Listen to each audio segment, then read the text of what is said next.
तो दोस्तों आज मैं एक्सप्लेन करने जा रहा हूँ 2021 में आई एक body horror feature movie the seed को। इस मूवी को लिखा और डायरेक्ट किया है सैम वॉकर ने, जो कि उनका डायरेक्शनल डेब्यू है। मूवी काफी इंटरेस्टिंग है, काफी अजीब है, वियर्ड भी है, तो आपको देखने में काफी इंटरेस्टिंग लगेगी। तो चलिए अब बिना किसी देरी के चलते हैं सीधा वीडियो की तरफ। तो मूवी की शुरुआत में हम 3 जवान लड़कियों को देख पाते हैं जिनके नाम शार्लेट, हेदर और डीड्रा होता है, जो कि वीकेंड्स को एंजॉय करने के लिए किसी रिजॉर्ट में आए हुए थे, जो कि शहर से काफी दूर एक काफी डेजर्टेड एरिया में लोकेटेड था। ये रिजॉर्ट हेदर के पिता का होता है और हेदर चोरी छुपे यहाँ पर अपने दोस्तों के साथ आई हुई थी। हेदर यहाँ शार्लेट और डीड्रा को वार्न भी करती है ताकि रिजॉर्ट की किसी भी चीज को नुकसान ना पहुंचे, जिससे कि हेदर के वहां आने की बात उसके पिता को पता ही ना चल पाए। अब डीड्रा एक सोशल मीडिया इन्फ्लुएंसर होती है और रिजॉर्ट में आते ही वो अपने फॉलोअर्स को उस जगह के बारे में बताने लगती है और फिर डीड्रा सभी को शार्लेट के बारे में भी बताती है कि शार्लेट कितनी नॉर्मल लड़की है। इनफैक्ट डीड्रा इतनी ज्यादा मटेरियलिस्टिक थी कि वो शार्लेट के पुराने फोन को इस्तेमाल करने की बात को लेकर उसका मजाक भी उड़ा देती है। दरअसल बात ये थी कि यहाँ पर ये लोग पर्टिकुलर रीजन की वजह से भी आए थे, जहाँ पर आज मीटियोर शावर होने वाला था, जिसको देखने के लिए शार्लेट, डीड्रा और हेदर काफी एक्साइटेड थे। अब रिजॉर्ट में आने के बाद शार्लेट, डीड्रा और हेदर काफी एंजॉय करते हैं और फिर रात में शार्लेट और हेदर मीटियोर शावर को देखकर काफी मस्ती कर रहे थे। पर दूसरी तरफ डीड्रा काफी परेशान होती है क्योंकि वो अपना फोन इस्तेमाल नहीं कर पा रही थी, क्योंकि फोन के सारे सिग्नल्स चले गए थे, जिसके कारण से डीड्रा अपने फैन से कनेक्ट नहीं कर पा रही थी और यहाँ पर वो शावर को भी नहीं दिखा पाती। और जैसा कि मैंने आपको बताया कि वो काफी मटेरियलिस्टिक थी और दुनिया को दिखावा करती थी। तभी एज एन ऑडियंस हम ये नोटिस कर पाते हैं कि ये तीनों जिस मीटियोर शावर को देखकर एंजॉय कर रही थी, वो नॉर्मल मीटियोर शावर से काफी ज्यादा अलग था। खैर अब इस चीज को देखने के बाद में शार्लेट, डीड्रा और हेदर ड्रिंक करने लगते हैं और फिर से एंजॉय करते हैं कि तभी उस रिजॉर्ट के पूल में आसमान से कुछ आकर गिरता है, जिसको देखकर वो सभी काफी डर गए थे। जब शार्लेट, हेदर और डीड्रा उस अजीब सी चीज को देखने के लिए आगे बढ़ती हैं, तो वो चीज उन्हें किसी बड़े से स्टोन की तरह दिखाई देती है, जिससे कुछ काले टाइप का फ्लूइड टाइप मटेरियल बाहर निकल रहा था। अब हेदर ये देखकर काफी परेशान हो जाती है क्योंकि उस चीज से वो जो काला फ्लूइड निकल रहा था, उससे स्विमिंग पूल का पानी गंदा हो गया था, जिसके चलते उसके पिता उस पर काफी गुस्सा करने वाले थे क्योंकि वो बिना बताए यहाँ पर आ गई।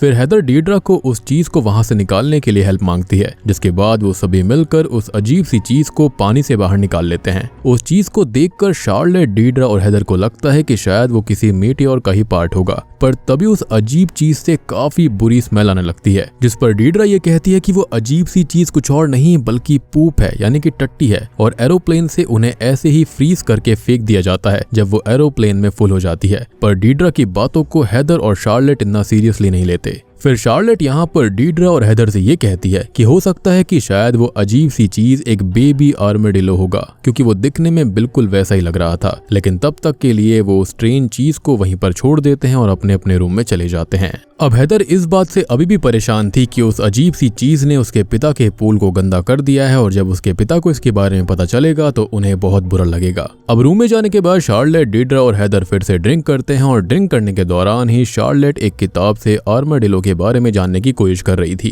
फिर ड्रिंक करने के बाद सभी सोने के लिए चले जाते हैं, लेकिन शार्लेट वहीं पर थोड़ी देर और किताब पढ़ने के लिए रुक जाती है। पर जाते जाते डीड्रा शार्लेट को उस स्ट्रेंज चीज से दूर रहने के लिए भी कहती है। फिर अगली सुबह जब शार्लेट, डीड्रा और हेदर जब अपने मोबाइल्स को चेक करते हैं तो वो हैरान हो जाते हैं क्योंकि उनमें से किसी के मोबाइल का नेटवर्क काम नहीं कर रहा था, जो कि काफी ज्यादा अजीब चीज थी। अब इन सब को देखकर शार्लेट, डीड्रा और हेदर को ये बताती है कि हो सकता है कि शायद उनके मोबाइल इसलिए काम नहीं कर रहे क्योंकि रात में मीटियोर शावर हुआ था, जिसकी वजह से वहां पर मैग्नेटिक मात्रा काफी बढ़ गई होगी, जिस पर हेदर और डीड्रा कुछ ज्यादा रिस्पॉन्स नहीं देते। अब बात करने के दौरान ही शार्लेट, डीड्रा और हेदर को रात में मिले उस अजीब सी चीज के बारे में याद दिलाते हैं और फिर जब वो उस अजीब सी चीज को चेक करने के लिए जाते हैं तो वो अजीब चीज अपनी जगह पर नहीं थी और ये देखकर शार्लेट, हेदर और डीड्रा काफी शॉक्ड हो गए थे। अब इन तीनों को ये लगता है कि शायद उस चीज को कोई जंगली जानवर उठाकर ले गया होगा और वो उसके ड्रैग मार्क्स का पीछा भी करते हैं और पीछा करते करते ये तीनों ही रिजॉर्ट के गार्डन में पहुंच गए थे, जहां पर उनको वो अजीब सी चीज मिल जाती है।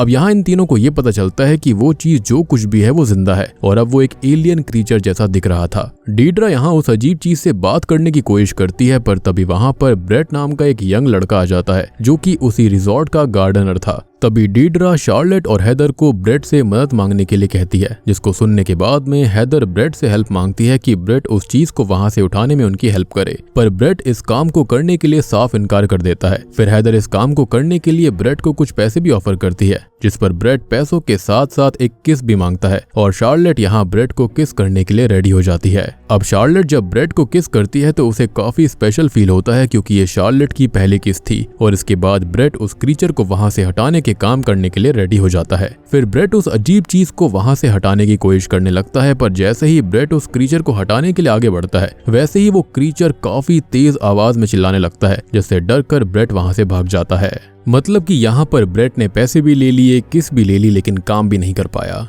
खैर अब ब्रेट के वहां से भाग जाने के बाद में ये तीनों खुद से ही उस क्रीचर को वहां से हटाने का डिसाइड करते हैं, पर जब वो उस क्रीचर को वहां से हटाने की कोशिश करते हैं तो वो क्रीचर उन तीनों से नहीं उठ पा रहा था, क्योंकि वो क्रीचर काफी भारी था, काफी डेंस था, जिसके कारण ये तीनों मिलकर भी उस क्रीचर को वहां से हटा ही नहीं पाते। इन सबके बाद ये तीनों उस क्रीचर को वहीं छोड़ने का डिसाइड करते हैं और फिर से अपने वीकेंड को एंजॉय करने लगते हैं। लेकिन शार्लेट को अभी भी उस क्रीचर की चिंता हो रही थी, क्योंकि वो क्रीचर अभी एक न्यू बॉर्न बेबी जैसा था। फिर जब रात में शार्लेट, डीड्रा और हेदर सो रहे थे तब शार्लेट को उस क्रीचर के स्क्रीम करने की आवाज सुनाई देती है, जिसके बाद वो उसको चेक करने के लिए जाती है। उस क्रीचर के पास जाने के बाद शार्लेट देखती है कि वो क्रीचर अभी भी स्क्रीम कर रहा होता है, जिस पर शार्लेट रूम में वापस से हेदर को जगाने के लिए चली जाती है, लेकिन हेदर जो होती है वो उसके साथ जाने के लिए मना कर देती है और फिर शार्लेट को अकेले ही वापस से उस क्रीचर के पास आना पड़ता है। शार्लेट को ऐसा लग रहा था कि शायद वो क्रीचर भूखा होगा और इसलिए इतनी जोर से वो स्क्रीम कर रहा है, और इसलिए शार्लेट उसे रूम के अंदर लेकर चली जाती है। पर यहाँ पर सबसे ज्यादा हैरान कर देने वाली बात ये होती है कि इससे पहले ये तीनों मिलकर भी इसको नहीं उठा पाए थे और अभी शार्लेट अकेले ही उस क्रीचर को उठाकर रूम तक बड़ी आसानी से ले आई। अब रूम के अंदर उस क्रीचर को लाने के बाद शार्लेट उसे मिल्क भी फीड करवाती है और अब हम ये देख पाते हैं कि शार्लेट धीरे धीरे उस क्रीचर की तरफ आकर्षित होने लगी थी। अगली सुबह डीड्रा शार्लेट पर उस क्रीचर को रूम के अंदर लाने के कारण से काफी गुस्सा थी और उस क्रीचर को देखकर हेदर भी शार्लेट के ऊपर काफी गुस्सा करती है और उस क्रीचर को बाहर ले जाने के लिए बोलती है, जिसके बाद शार्लेट उस क्रीचर को रूम से बाहर ले जाने के लिए आगे बढ़ी ही थी, पर तभी वो क्रीचर काफी जोर से स्क्रीम करता है, जिसके कारण शार्लेट उस क्रीचर को रूम से बाहर नहीं ले जा पाती। अब ये सब देखकर डीड्रा शार्लेट पर और ज्यादा गुस्सा करने लगती है और शार्लेट को टाउन जाकर किसी एनिमल कैचर को लाने के लिए और उन सब के फोन्स ठीक करवाने के लिए बोलती है।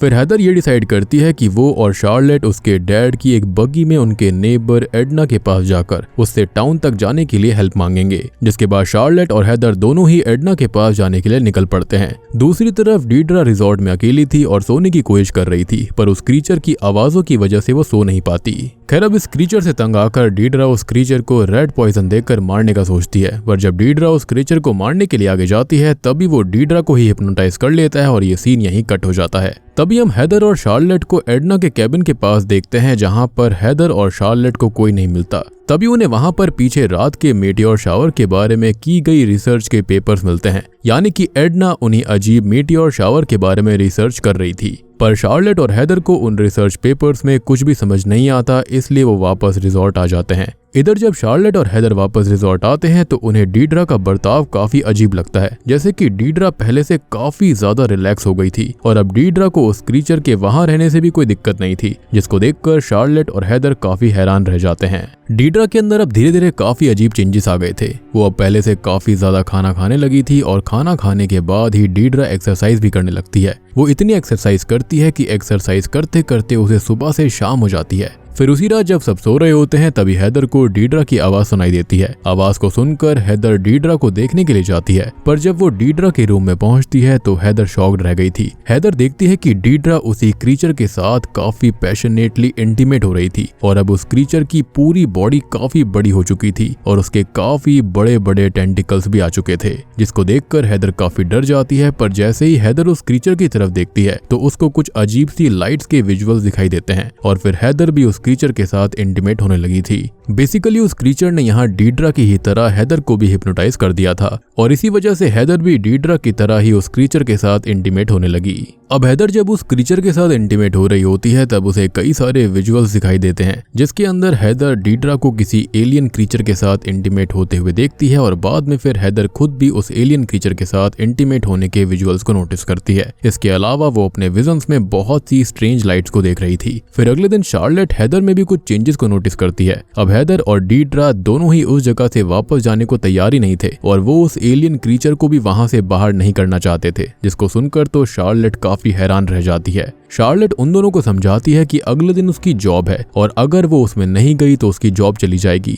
लेकिन डीड्रा और हैदर शार्लेट की बातों पर कोई रिस्पॉन्स नहीं करते। शार्लेट हैदर और डीड्रा की बातों को सुनकर वहां से गुस्से में हैदर के डैड की बग्गी को लेकर एडना के पास जाने के लिए निकल पड़ती है ताकि वो एडना के ट्रक को लेकर वापस टाउन जा पाए। अब जब शार्लेट एडना के कैबिन में जाती है तो शार्लेट एडना के मीटियोर शावर पर की गई रिसर्च पेपर्स के अंदर ही उस क्रीचर के एक स्केच को देखती है, जहां पर शार्लेट को पता चलता है कि वो क्रीचर असल में एक एलियन है और वो क्रीचर मीटियोर शावर से ही वहां पर आया है। इन सब को देखकर वो काफी हैरान रह जाती है कि तभी उसे एक वॉल के अंदर गन फायर का होल दिखाई देता है और जब शार्लेट बाहर जाकर देखती है तो उसे एडना की डेड बॉडी दिखाई देती है और ये देखकर वो बहुत डर गई थी और वो वापस से अपने दोस्तों के पास चली जाती है। अब हम रिजॉर्ट के अंदर हैदर और डीड्रा के बर्ताव में और भी ज्यादा बदलाव देखते हैं, जहां पर डीड्रा स्विमिंग पूल के अंदर काफी अजीब बर्ताव कर रही थी, वहीं हैदर जो होती है वो कच्चे अंडों को खाने लगती है। हैदर और डीड्रा के पास वापस आने के बाद शार्लेट उन्हें एडना और उस क्रीचर की रियलिटी से रूबरू करवाती है, लेकिन डीड्रा और हैदर शार्लेट की बातों को सुनती नहीं है, जिसको देखकर शार्लेट को उस एलियन क्रीचर पर काफी गुस्सा आता है क्योंकि शार्लेट को लगता है कि इन सब का रीजन वही है और फिर शार्लेट उस एलियन क्रीचर को मारने के लिए उसके पास जाती है। पर जैसे ही वो उस एलियन क्रीचर के पास जाती है वैसे ही वो एलियन शार्लेट को भी सेड्यूस करने लगता है और शार्लेट को भी हैदर की ही तरह ही कई सारे विजन्स आते हैं, जिसके अंदर वो कई सारे स्पेसशिप्स को देखती है। पर कुछ ही देर में शार्लेट वापस अपने होश में आ गई थी और वो वहां से निकलने लगती है।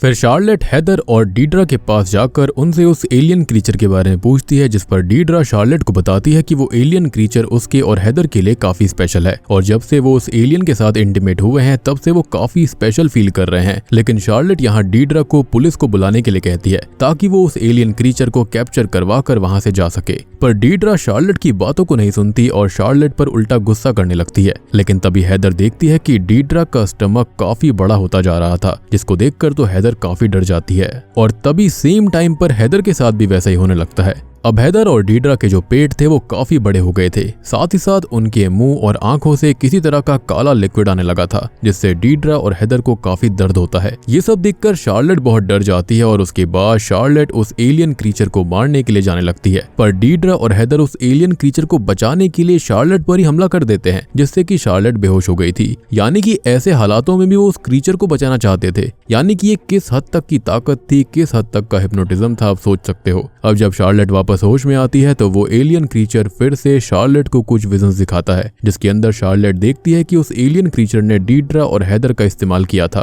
ताकि वो उनकी हेल्प से और एलियन बेबीज को बॉन्ड कर पाए और पूरे अर्थ को कैप्चर कर सके। अब शार्लेट ये सब देखकर काफी गुस्सा हो गई थी और वो एक बैट की हेल्प से उस एलियन क्रीचर को मार डालती है। शार्लेट अब ये समझ जाती है कि अगर अब वो अपने फ्रेंड्स को नहीं मारेगी तो हैदर और डीड्रा बहुत सारे बेबी एलियंस को जन्म दे देंगे, जिसके बाद वो सभी एलियंस पूरे धरती को कैप्चर कर सकते हैं। यानी कि एक एलियन ने ऐसा किया तो सोचो वहां पर और भी अगर एलियंस ऐसे आएंगे तो इसके चलते होगा ये कि वहां पर और भी ज्यादा ऐसे एलियंस पैदा हो जाएंगे। ऑब्वियस सी बात है, ये फीमेल्स के साथ इंटीमेट होंगे और उनकी तादाद बढ़ती रहेगी। इसलिए शार्लेट अब अपने ही दोस्तों को मारने के लिए निकल पड़ती है। सबसे पहले शार्लेट हैदर को बगी से टक्कर मारती है, जिससे कि हैदर नीचे गिर पड़ती है, पर हैदर वापस शार्लेट पर हमला कर देती है, लेकिन वो एक बैट की हेल्प से हैदर के सर पर मार देती है, जिससे कि हैदर की मौत हो जाती है। फिर शार्लेट को आगे डीड्रा भी भागते हुए दिखाई देती है और वो बग्गी से डीड्रा का पीछा करने का सोचती है, लेकिन बग्गी शुरू नहीं होती। फिर शार्लेट उसको खत्म करने के लिए उसके पीछे भागने लगती है, लेकिन डीड्रा उल्टा शार्लेट पर ही हमला करने लगती है कि तभी वहां पर एक काउबॉय आ जाता है जो कि डीड्रा और शार्लेट को लड़ते हुए देख लेता है। अब काउबॉय को ऐसा लग रहा था कि शार्लेट डीड्रा को मारने की कोशिश कर रही है, इसलिए वो काउबॉय शार्लेट के शोल्डर पर शूट कर देता है, जिससे कि वो बेहोश हो जाती है। फिर वो काउबॉय डीड्रा को बचाने के लिए उसे अपने साथ ले जाने लगता है, पर डीड्रा जो होती है वो उल्टा उसी काउबॉय को खत्म कर देती है। अब दूसरी तरफ जब शार्लेट को होश आता है तो वो देखती है कि वो काउबॉय अब खत्म हो चुका था। फिर शार्लेट उसी की कार से उसकी गन को निकालती है और तभी शार्लेट की नजर डीड्रा पर पड़ती है, जो कि बेबी एलियंस को बर्थ देने ही वाली थी, और हम नोटिस कर पाते हैं कि डीड्रा भी अब एक क्रीचर में परिवर्तित हो रही थी। डीड्रा अब शार्लेट से कहती है कि वो काफी स्पेशल फील कर रही है और तभी शार्लेट डीड्रा को शूट करके खत्म कर देती है, जिससे कि कोई भी एलियन बेबी बॉर्न नहीं होते। और तभी वहां पर शार्लेट फिर से मीटियोर शावर को देखती है और एज एन ऑडियंस हम ये समझ सकते हैं कि वो कोई मीटियोर शावर नहीं है बल्कि एलियन स्पेसशिप्स हैं जो कि एलियन बेबीज को एज अ सीड धरती पर छोड़ जाते हैं ताकि वो धरती पर धीरे धीरे यहाँ की फीमेल्स के साथ में पॉपुलेशन बढ़ाकर अर्थ को कैप्चर कर पाए। एंड आई पर्सनली बिलीव कि यहाँ पर जो एडना थी हो सकता है कि शायद से उसने खुद को ही खत्म कर लिया होगा ताकि वो इन एलियन बेबीज को जन्म ना दे पाए, या फिर हो सकता है कि उस एलियन ने यहाँ पर उसको हिप्नोटाइज कर लिया होगा जिसके चलते उसने खुद को ही खत्म कर लिया।